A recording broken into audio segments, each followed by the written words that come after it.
జీవితంలో ఆర్థిక ఇబ్బందులు అనేవి లేకుండా ఉండటానికి, వృధా ఖర్చుల సమస్యలు అధిగమించటానికి, అనేక మార్గాల్లో ఆదాయాన్ని పెంపొందింపజేసుకోవటానికి, మొండి బాకీలు త్వరగా వసూలు కావటానికి ఏ దేవాలయ దర్శనం చేయాలో ఈ వీడియోలో మనం తెలుసుకుందాం. భారతదేశంలో తమిళనాడులో అన్ని ఆర్థిక ఇబ్బందులు పోగొట్టే ఒక శక్తివంతమైన దేవాలయం ఉంది.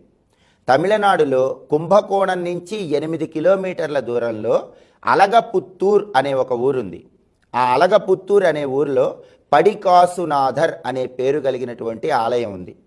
ఆ పడికాసునాథర్ ఆలయంలో స్వర్ణపురీశ్వరుడు అని పిలువబడేటటువంటి పరమేశ్వరుణ్ణి జీవితంలో ఒక్కసారి దర్శనం చేసుకున్న, ఆ దేవాలయానికి వెళ్ళి ఒక ప్రత్యేకమైన విధి విధానం పాటించిన జీవితంలో ఆర్థిక ఇబ్బందులనే ఉండవు, అనేక మార్గాల్లో ఆదాయం పెరుగుతుందని స్థల పురాణం మనకు తెలియజేస్తుంది.